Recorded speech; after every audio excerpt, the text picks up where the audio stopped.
Good evening and welcome. By the way, we are streaming this live on RiverBender.com. With that, welcome and good evening. Thanks for coming tonight. My name is Monica Bristow. I'm president of the Riverbend Growth Association, and I'm a member of the Economic Development, Infrastructure, and Planning Committee for the Village of Godfrey.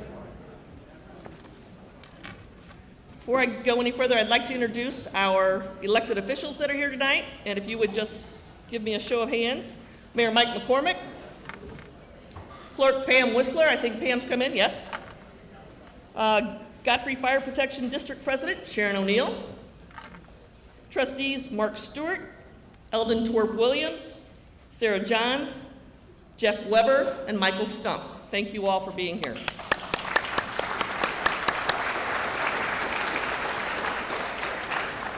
In addition, we have Godfrey Township Supervisor Doug Mueller, and we have our Godfrey department heads, and they're all in these pretty blue shirts, Meridian Blue, I was told they were called. Our department heads, Jim Lewis of Maintenance, Kimberly Corin of Parks and Recreation, Laura Dixon, Building and Zoning, Joe Emmerich, Village Engineer, and Fire Chief Eric Kambarian. Thank you all for being here.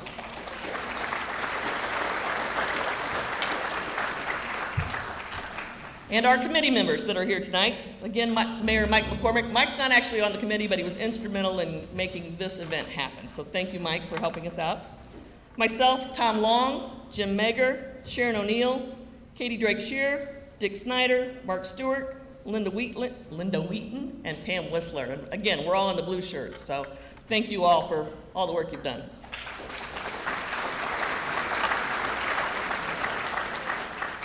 Now, behind the scenes, a whole lot of work happened as well, and I'd like to thank Judy Piper and Karen Johns of the Mayor's Office, Victoria Gray from the Clerk's Office, and Debbie Hagan from the Growth Association did an awesome job on these PowerPoints. So thank you all for being here.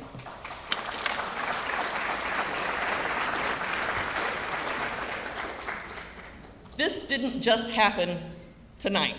We have been planning this and getting to this point for almost 5 years. The committee that I mentioned earlier, along with some department heads, trustees, community members, got together back in October of 2010 and went down to the National Great Rivers Research and Education Center and started a community planning session or strategic plan for the Village of Godfrey.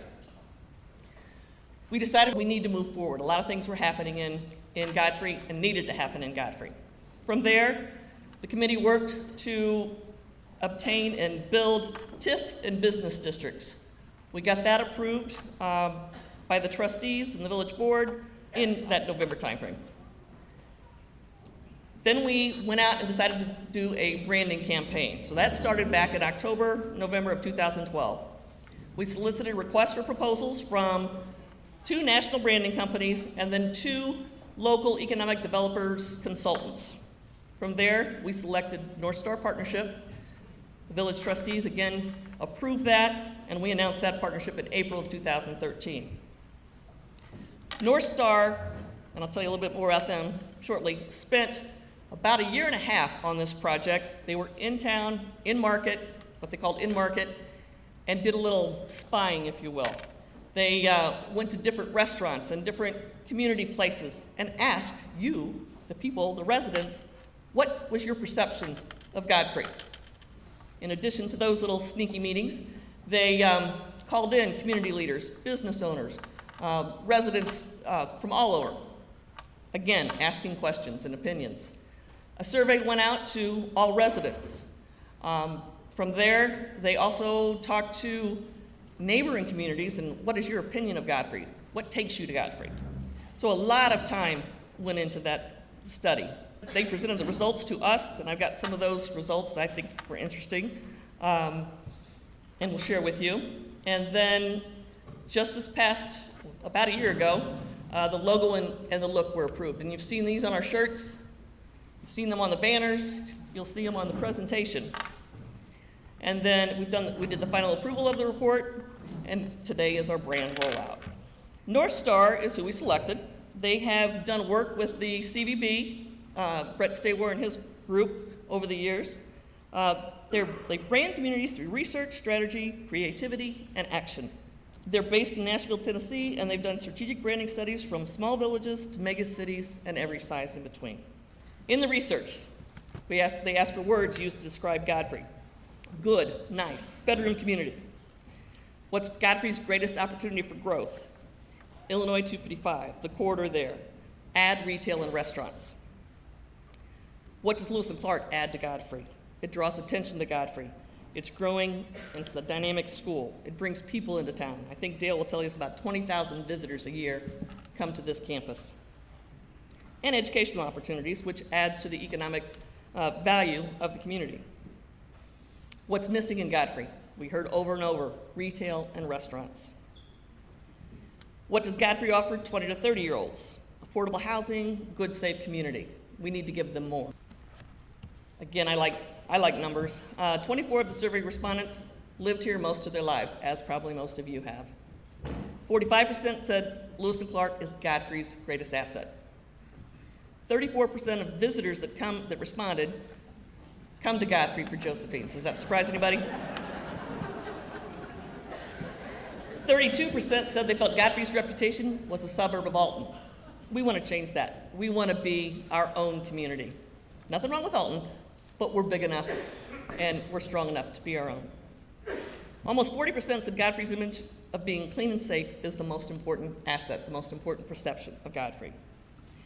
The complete study may be online at the Village of Godfrey, but it's available. It's about 180 pages, and there is data from one end of that report to the other.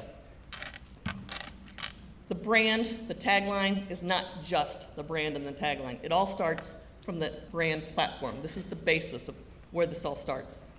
So for those searching for room to grow in God's country, Godfrey, Illinois, north of St. Louis and home to Lewis and Clark Community College, is a community where the promise of more opens up, creating a land of opportunity so the sky is the limit.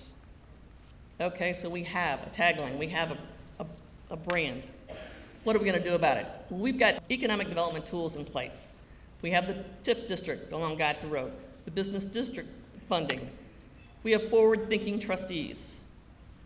We are investing in our infrastructure, which is your water, your sewer lines, your fiber optics, your cable. And then we have an inventory of available sites and buildings. There's a lot of places to develop in Godfrey. If you're interested, that's also online at thegrowthassociation.com. But Debbie put a book together of all the available properties and buildings, commercial, on the table as you exit the door.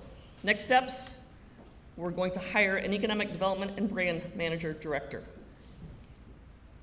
That has been online, it's been out there advertised. I think we probably have 70 or 80 applicants, and we're going to start the first round of interviews next week. And then marketing materials. You'll see some of those tonight as you leave. We've got goodie bags that will be given out. By the way, we've had an overwhelming response, and glad you could all be here. So with that, I'm going to go back. I will introduce our guest speaker, and the reason why many of you are here tonight, she's sitting next to someone who has a Spuds McKinsey pin on. Mitch is a dynamic, results-oriented entrepreneur with strong communication skills and a proven track record. She has a BS in accounting and an MBA in finance from SIU Edwardsville. She has worked for the 7-Up Company, Anheuser-Busch, which you'll hear more about, and she is currently working as the co-founder of The Proof Agency, a virtual consultancy to assist startup brands in the adult beverage space. I love her card. It says, "Let me buy you a beer," I think, doesn't it? I love that one. So with that, Mitch Myers, come on up.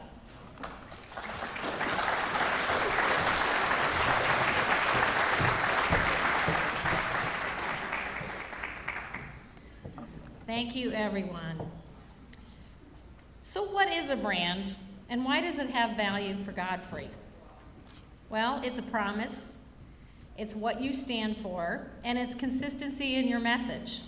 You can count on it always being the same whenever you see it. And I'll tell you that most of my experience is in working for major corporations in helping them build their brands and retain value for their company. But I have not heard of a community, at least a community the size of Godfrey, expending the energy and resources that you just saw Monica go through over the last 2 years to create, protect, and build a brand image for themselves. So hats off to your community leaders, the committee people that have put this together. This is really big thinking on their part, and I think you'll really benefit from this over the long term. Now, you're all familiar with well-built brands. They're something you can consistently count on to be the same wherever you see them, wherever you experience them. And well-built brands are valuable. If I say the word Disney, you can conjure in your mind exactly what that is. And you know if you go to Disney Orlando or Disney World in California or Disney in Paris, it's going to be the same brand experience every time. Same thing with Coca-Cola. You know what it's going to look like, you know what it's going to taste like, and you probably know what it's going to cost. If you were to just see a red can of cola without any brand markings on it, maybe a store brand of some sort, you wouldn't know what that brand was, and you wouldn't know what to expect. Same thing with McDonald's, Nike, American Express, and Apple, the most valuable brand in the world. Now, the numbers inside each of these circles represent the value that Wall Street places just on the brand of these companies. These numbers are actually listed as goodwill on their balance sheet. It represents the value of this brand of the company. And the big one here, Apple, $183 billion, I think is the most interesting. It's the newest of all these brands. They started with one product. And I'm sure, many people thought that Steve Jobs was crazy when he said he saw the future as everyone having a computer on their desk, a personal computer. People thought he was nuts. They have many fewer traditional assets, such as real estate, building, people, things like that. And they really defined a creative and a design ethos for their company, and to them, branding is everything. And it has paid off, $183 billion. So you're probably thinking, well, those are some big companies, and they have big budgets, and Godfrey could never afford to build anything like that. Well, I read something recently that made me reflect on this project that you're going through. A pretty smart guy a long time ago said, "Great things do not just happen by impulse, but as a succession of small things linked together." A lesser-known individual said the following: "All big ideas start as small ideas." And I'm going to tell you my personal story with a small idea that turned into something. In 1982, I went to work for Anheuser-Busch, and I was 26 years old, and I was the assistant brand manager, and I was asked to work on a new product from Budweiser called Budweiser Light. Now, this was a very traumatic thing for Mr. Busch, because to put the Budweiser name on anything, was like putting the baby Jesus' name, and it had to be the biggest and the best and the most fabulous rollout, and we had to do it right. So 3 of us were on the brand team, and we rolled out this brand and worked very hard on the advertising and packaging and promotional campaign. And I will tell you, it was not so successful the first 2 times we rolled it out. That was a big company with a lot of money and a brand message that really just didn't hit our consumer the way it should have. Our competitor had a much more playful, lighthearted image than we did. So we tried again. Here we come, phase 2. We changed the beer, we changed the package, we changed the advertising a little bit. And, I'm 26. I'm not so far away from the young adults who should be drinking our beer. And I felt that we needed a little bit more humor. And so I had the ad agency working on some things for college markets that had more humor to them. And we were in a meeting, and I was obviously low man on the totem pole, and because Bud Light was so highly visible, everybody up to the vice president of marketing was always in our meetings. So our vice president of marketing was about the age I am today, and our art director stood up and presented an idea that was a party animal concept that we were going to do in college print. And it was a dog, but it wasn't very well flushed out, and he was just going to have this party animal concept. And the vice president of marketing put on his glasses and looked down his nose and said, "Anheuser-Busch will never use dogs in their advertising. The only animal we'll use is a Clydesdale." So this kid went back to Chicago, never to be seen on our account again. And about 6 months later, I had to come up with something that was very insignificant on the brand. We do these posters every year that our distributors would buy, and they were just images that we would print up, and they were cheap things that they could give away on college campuses at events and things like that. So I had really liked that. I was sitting in that meeting realizing, you know, I'm 26, I don't know anything, these are all the smart guys, and they're saying we can't do it, but I wasn't coming up with anything that I thought was better. So I called this art director and I said, Jonathan, do you have that layout of that party animal thing anymore? He goes, you kidding me? I threw that away immediately. And I said, well, I want to do it. I think it's fun. And he said, we're going to get in trouble. And I said, no, we won't. This is so small and insignificant, nobody knows we're going to do it. So we decide we're going to use a dog. We're going to put him in a party environment. And we're talking about, well, what kind of dog should this be? And I said, well, it shouldn't be a dog that's stereotyped. You know, a sheepdog, a German shepherd, everybody knows what those dogs are like. We need a dog we can put our own personality on. So we're looking through a kennel book, and we come across this picture of this thing that looks like a pig. And it's English Bull Terrier. Yeah, English Bull Terrier, let's do that. Literally, in 3 days, we pulled this off from start to finish. We called the Kennel Club in Chicago and said, do you have an English Bull Terrier? Yes, we have 3. Do you have one that has a black patch over its eye? Yes, Evil Eye Knievel, Evie. It was a female show dog. Good, can you have it at Tucker's studio on Thursday? What size sweatshirt does she wear? That's how quick it happened. I flew to Chicago, we shot this shot, which ended up on so much stuff I can't even tell you. So this literally was 3 days of work. And when I came back to the brewery holding film in my hands, I knew this was funny. And I knew that this would work with the distributors. And the best thing about it is it didn't stereotype a target audience. It didn't appeal to men or women any more or less, young people or old people. It was very broad appeal. So I realized over the next year that I had better distribution of this poster than I did of my beer. And that's a problem. So I said, we need to use this as leverage to get into convenience stores and bars and restaurants. People want this image. Let's use it to sell some beer with. So I created this whole line of things, of merchandise and programs and promotions. And we had to present this at our annual marketing plans presentation. And every year, there's a huge theater at Anheuser-Busch, and senior management would sit in the front row, and there's 150 people that attend this, and you present your marketing plans, and it's really your annual review. They sit up there and talk and pass notes, and they decide, you know, thumbs up, thumbs down, if this person's any good, and you're gonna keep your job. So the night before, we're rehearsing. And I had blown this thing out, and in the spirit of next week, we did I Wish I Had a Bud Light. And I had a guy make a costume. He dressed up in a costume. We had stuffed animals. We had back bar lights. I had programs. I had everything. And my vice president is seeing this for the first time, and he says, same thing, Mitch, Mike already told you that we would never do animals, and you have just blown this whole thing out. He said, August could fire you tomorrow. And I said, you know, I'm 26, I'm stupid, I'm not afraid of losing my job, right? I said, I can sell some beer with this. Let me try to convince him. So the next day we're there, and all the people are there, and management's passing their notes, kind of ignoring us, and there's a huge screen behind me.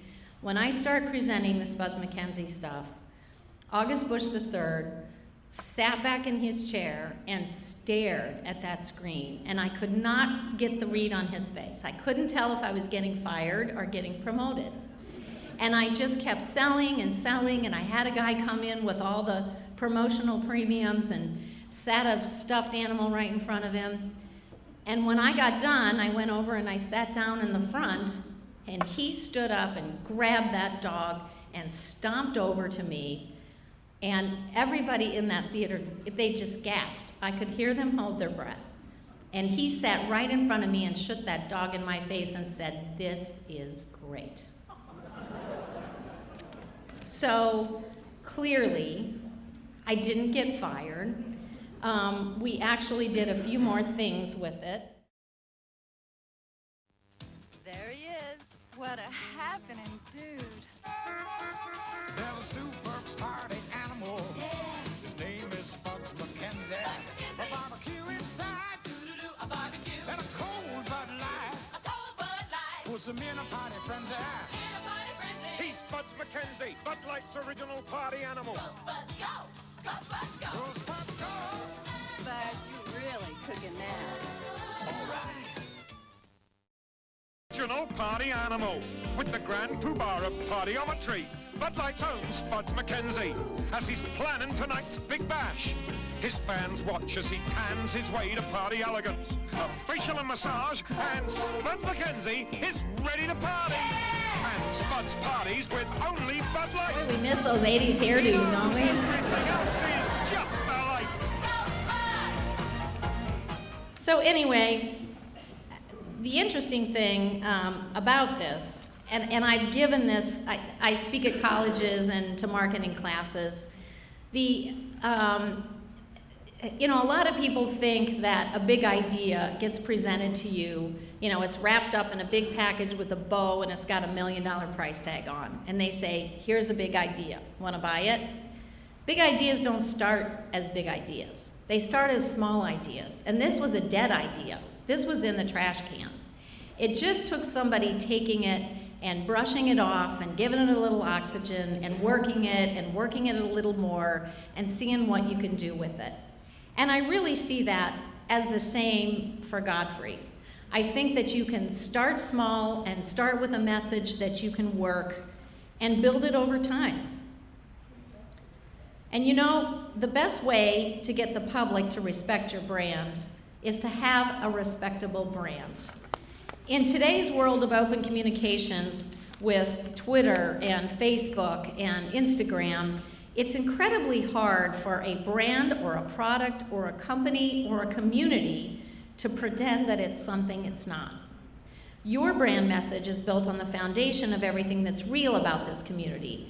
I read that 180-page report. It took me a half day to get through it, but it is fascinating, all the people that they spoke to, and the essence that comes from this place is what it really is. This is not a made-up message. But you do need to communicate it, and you have to leverage the brands you have. And that's what your leadership has recognized by embarking on this campaign. They're asking you to help communicate what's great about Godfrey. Think about the brand icons you already have. Lewis & Clark is such a treasure. It continues to get better every day, and just like an annuity, it continues to bring many people to this community to experience the beauty and the lifestyle you have to offer. Josephine's is a great example of a brand. They've built a destination shopping and eating experience that always delivers wonderfully for your community. Beverly Farms delivers on your compassion and care for people and quality of life. There's many other examples and those that are yet to be developed that can contribute to your branding efforts. Everybody in this room is a brand ambassador. Your elected officials, the volunteers for this committee that have demonstrated great leadership in this brand launch have paved the way, expending the resources on the research and the creative development, as well as taking the step of hiring this development director and brand manager for your town. It's just the beginning. They've created the branding materials you can use in your outbound marketing efforts. Use them. Connect your company, product, or service to this great community.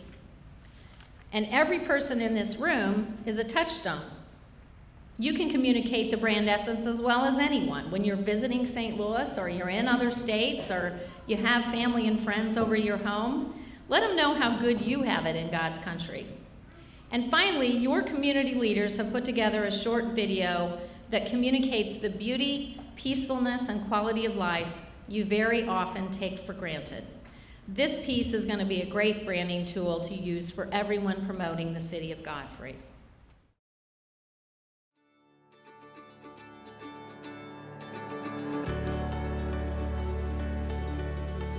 From every angle, the view from Godfrey is of beauty and discovery and dreams come true.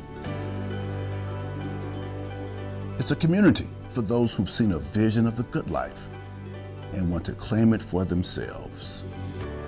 There are other wonderful places in the world, but for those of us who call Godfrey home, this is the one we choose.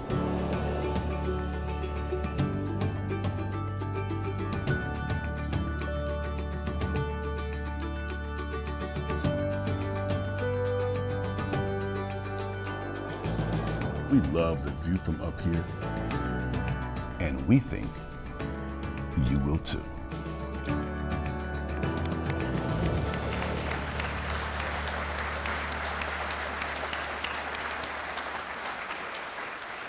I guess I'm the thank you man, and thank you, Mitch, for sharing so much of your valuable time with the Village of Godfrey. Thank you so much. Thank you to our sponsors. Thanks to our sponsors, what we're doing here tonight, and thanks to our vendors, it's not costing the taxpayers any money, which I think is wonderful.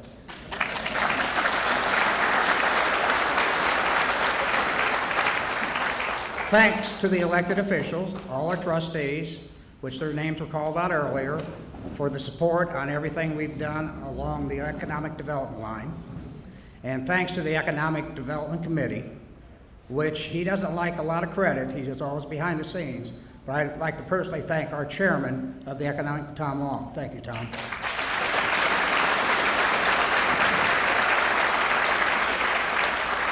And last but not least, thanks everybody who cares about Godfrey that showed up here tonight. Thank you very much. And as far as I'm concerned, everybody can get up and go back to eating again now. Thank you.